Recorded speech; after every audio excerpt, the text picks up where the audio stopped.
So we were saying, what's the point in even having this in the charter if you don't have a definition of what constitutes persistent violations?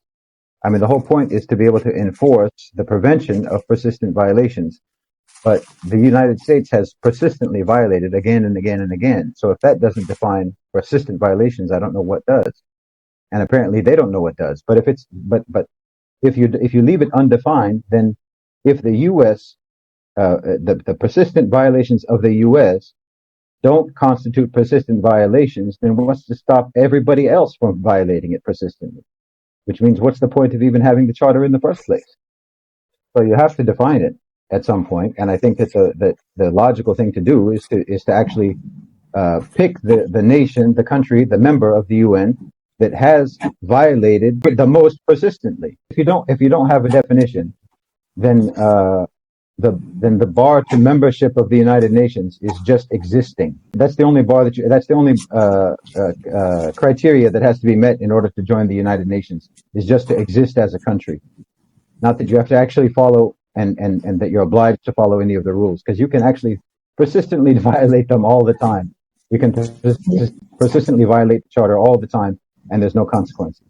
Their only purpose of existence, as it exists now, their only purpose is to just confirm American supremacy. That's their only function. If the United States remains there, we don't expel the UN, the U.S. from the UN, but every other country leaves the United Nations permanently, what would change in international relations? Absolutely nothing. Nothing would change, because the United Nations is the United States. The way the UN functions wouldn't change in any way if no one else showed up. They have no say. So there's no point in you even being there. So no one would even notice you're gone. If every country in the world left, no one would even notice you're gone. Only there, as I said, you're only there to confirm American power. That's the only reason. By even continuing to show up there, you're just confirming that America is the boss of the world and you have no say.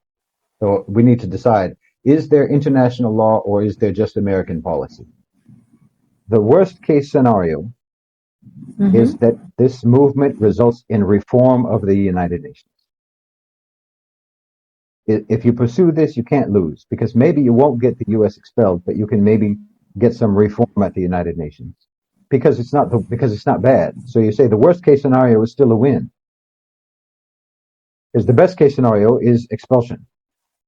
But even if you're not able to achieve expulsion, you still don't lose, because you get reform at the UN.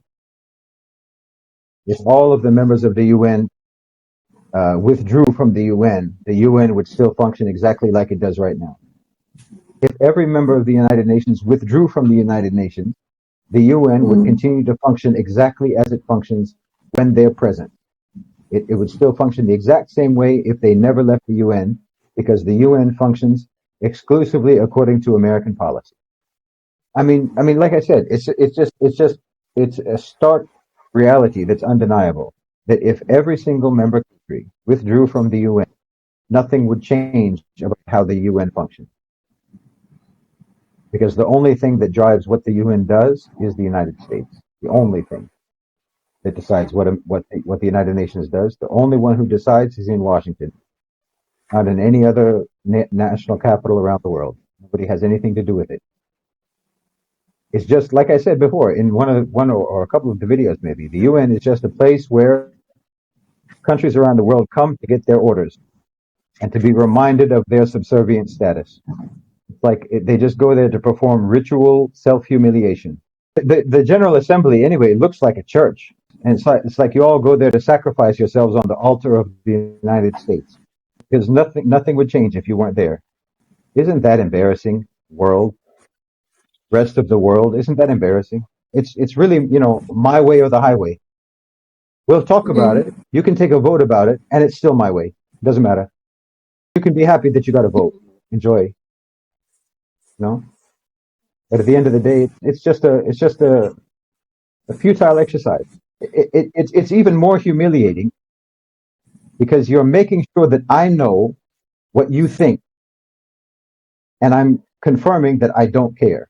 It would be better if I didn't know. Like if you didn't come and get to say, "Oh, this is what I think," then my going my own way and enforcing my own will isn't completely nullifying you. But when the whole world comes and says, for example, when 150 countries come and say, we need a ceasefire, and then America says no, then it's a confirmation of American supremacy. That's all you did. Just confirm American supremacy and your own subservience. Because we had a conversation and you gave me your idea. And instead of even factoring that in at all, the end decision is the same as if we never spoke. So all you're doing is confirming your complete irrelevance.